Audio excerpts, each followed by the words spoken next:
आज हम यहाँ बातचीत करेंगे दलित साहित्य के अनुसार सत्यम शिवम सुंदरम क्या है। ये आप कह सकते हैं दूसरे शब्दों में कि दलित साहित्यकार किस प्रकार के सत्यम शिवम सौंदर्य की बात करता है। शरण कुमार लिम्बाले कहते हैं कि दलित साहित्य दलित लेखकों द्वारा दलित चेतना से दलितों के विषय में किया गया लेखन है। दलित साहित्य का जो स्वरूप है उसके अंतर्गत आने वाले दलितत्व में है और उसका प्रयोजन स्पष्ट है। उसका लक्ष्य है दलित समाज को गुलामी से अवगत कराना, उसे इस गुलामी के विरुद्ध संघर्ष करने के लिए प्रेरित करना और सवर्ण समाज के समक्ष अपनी व्यथा और वेदनाओं का बयान करना। बात सच है, समाज एक शरीर की तरह है। इसकी बीमारियों का जब तक पता नहीं लगाएंगे तब तक इनका खात्मा करना असंभव है। कोई भी बीमारी हो पहले उसका पता लगाया जाता है, तब उसको समाप्त किया जाता है। जो मरीज अपनी बीमारी को छिपाते हैं उनका इलाज होना मुश्किल है। यह पूरा का पूरा भारतीय समाज एक शरीर की तरह है जिसमें जातिवाद सबसे भयंकर मानसिक और शारीरिक बीमारी बन चुकी है। इसके कारणों का पता लगाना बहुत लाजमी है, तभी इसका समापन किया जा सकता है। जो साहित्य मूलतः जागृति के लिए ही लिखा गया हो, क्या उससे परिवर्तन की जगह आनंद या सौंदर्य की अपेक्षा करना उचित है? यह प्रश्न पूछते हैं शरण कुमार लिम्बाले। दलित लेखकों का यह मानना है कि उनके साहित्य की समीक्षा समाज शास्त्रीय दृष्टि से होनी चाहिए, न कि सौंदर्य शास्त्रीय दृष्टि से। और समाज शास्त्रीय समीक्षा में सौंदर्य की अपेक्षा मानवीय मूल्यों की चर्चा अधिक होनी लाजमी है। जब आप किसी भी व्यक्ति या वस्तु या विचार को समाज शास्त्रीय नज़र से देखते हैं तभी आप उसके संपूर्ण पक्ष को समझ पाते हैं। इस परिप्रेक्ष्य में दलित साहित्य की सौंदर्य चर्चा करने का अर्थ है कि दलित लेखकों की मूलभूत भूमिका की उपेक्षा कर उसके साहित्य की चर्चा करना। इसी कारण दलित लेखक को अपने साहित्य की ऐसी सौंदर्य चर्चा स्वीकार नहीं है। दलित लेखकों ने अपने साहित्य की जीवनवादी यथार्थवादी समीक्षा के साथ साथ दलित साहित्य के अलग सौंदर्य शास्त्र की मांग की है।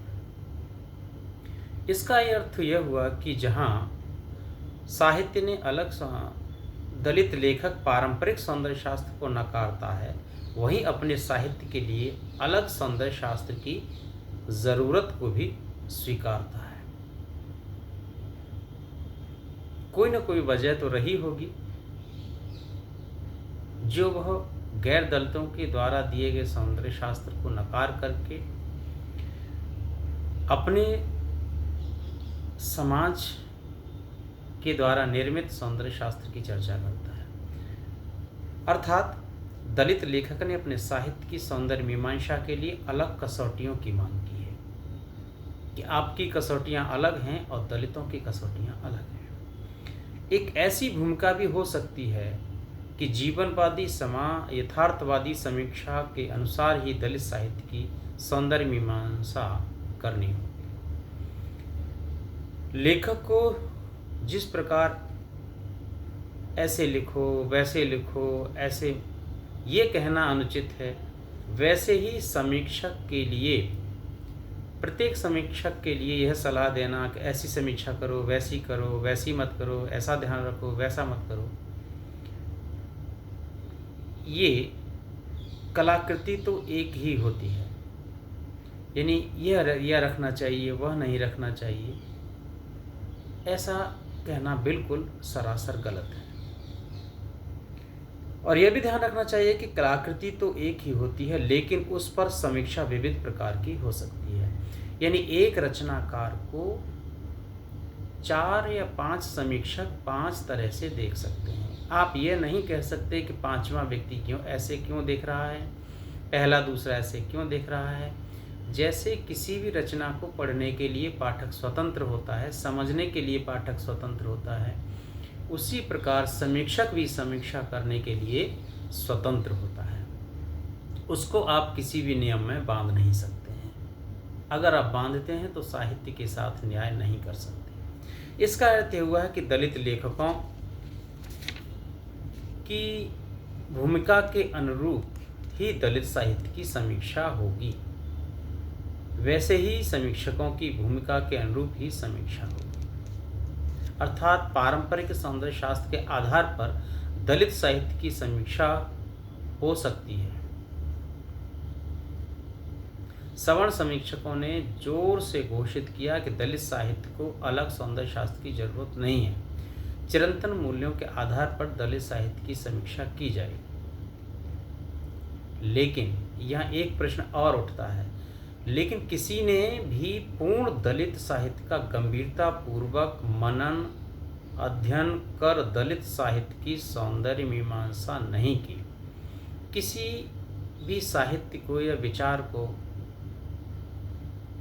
जानने बगैर उस पर टिप्पणी करना, उसकी समीक्षा करना मूर्खता ही कही जाएगी। दलित समीक्षकों ने दलित साहित्य के अलग सौंदर्य शास्त्र की चर्चा की जरूर है, पर वे गंभीरता से दलित साहित्य पढ़कर प्रामाणिक रूप से दलित साहित्य की मीमांसा नहीं कर पाए। दलित साहित्य की सौंदर्य चर्चा करनी हो तो दलित साहित्य के लिए 2-3 चीज़ों पर ध्यान देना बहुत अनिवार्य हो जाता है। सबसे पहला दलित साहित्य की निर्मिति, दूसरा है उसकी भूमिका, उसकी परिभाषा, उसकी विशेषता, उसकी प्रेरणा, प्रवृत्ति, स्वरूप और प्रयोजन के संदर्भ में विचार करना अनिवार्य हो जाता है। यह समझ दलित साहित्य के प्रारंभिक काल से ही पनप रही है। ऐसी चर्चा नए सिरे से शुरू करने की बजाय दलित साहित्य के विषय में आज तक की गई समीक्षा विचारों की छानबीन किए बिना हम आगे नहीं जा सकेंगे। इसलिए संपूर्ण दलित साहित्य की समीक्षा की छानबीन करना बहुत जरूरी है। संपूर्ण दलित साहित्य की समीक्षा की छानबीन किए बिना आवर्त में घिरी दलित साहित्य की समीक्षा और दलित साहित्य आगे नहीं जा पाएगा। यह हमेशा ध्यान में रखना होगा कि दलित साहित्य का सौंदर्य विचार अंबेडकर सोच का प्रतिफल है और दलित साहित्य का सौंदर्य मूल्य सामाजिक मूल्य है। यानी दलित साहित्य का असली सौंदर्य, वास्तविक सौंदर्य जो है वह सामाजिक मूल्य में है।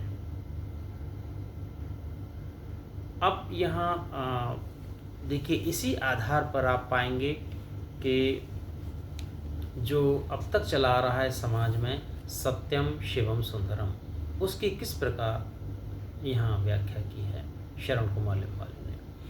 वो कहते हैं कि असत्य,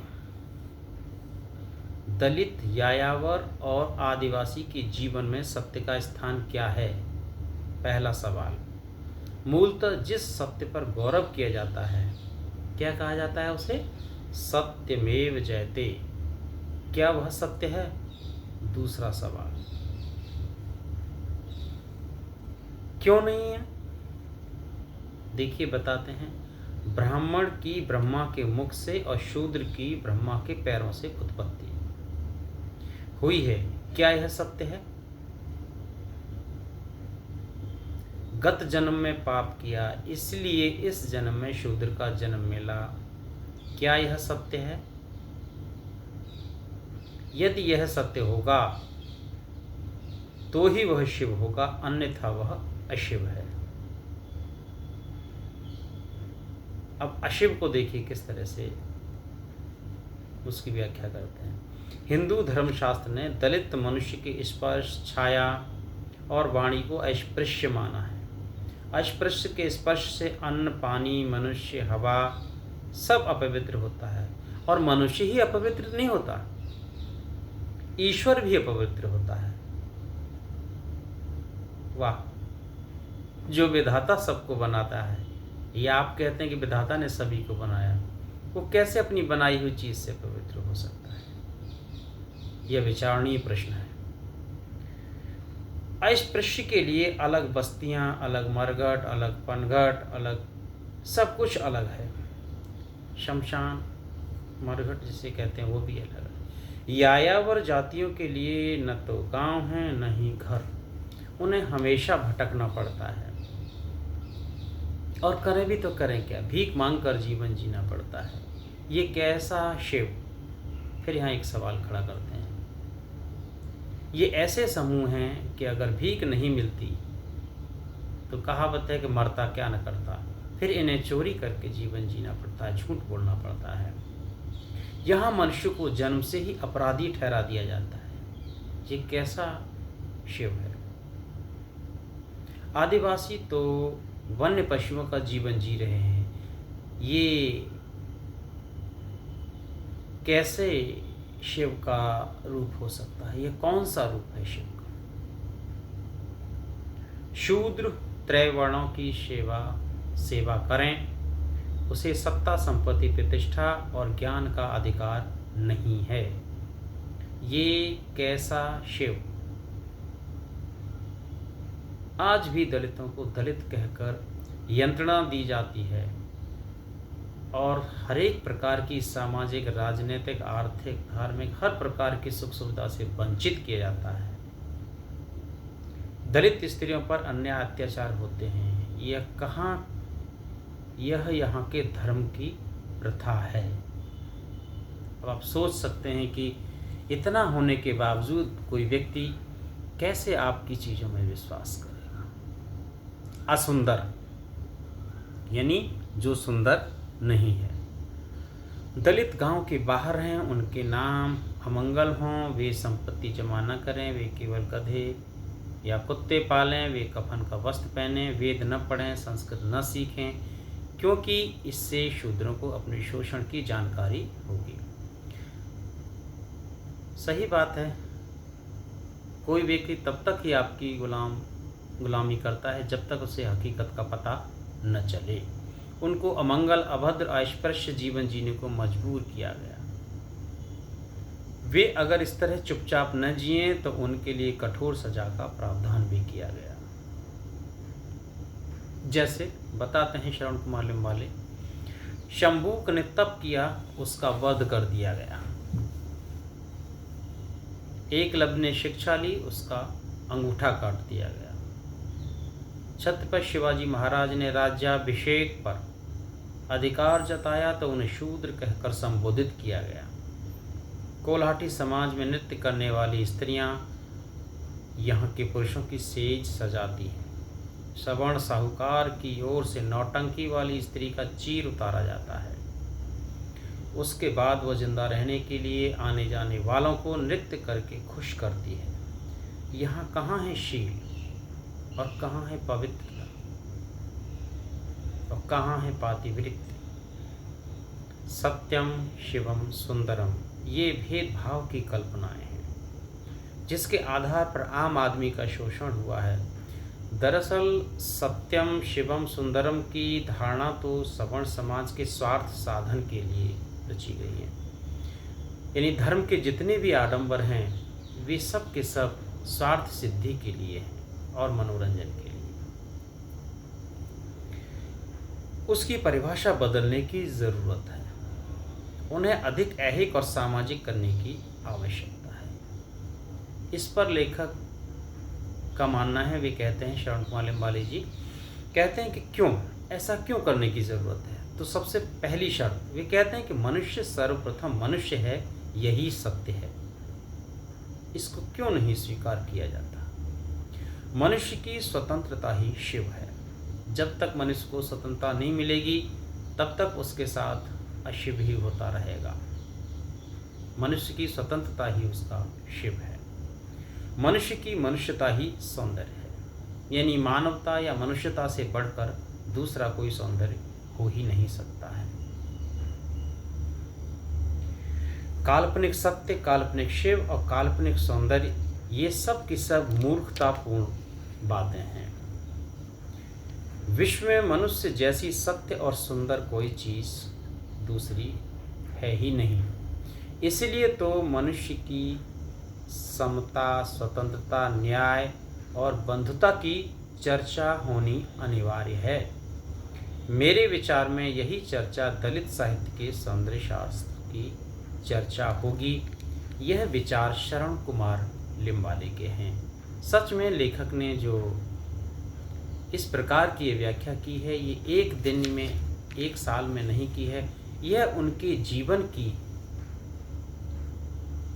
और उनके परिवेश की सच्चाई का प्रतिफल है, जो लेखक इस प्रकार स्वतंत्रता, समानता, बंधुत्व और न्याय की बात बार बार करता है और मनुष्यता को केंद्र बिंदु मानकर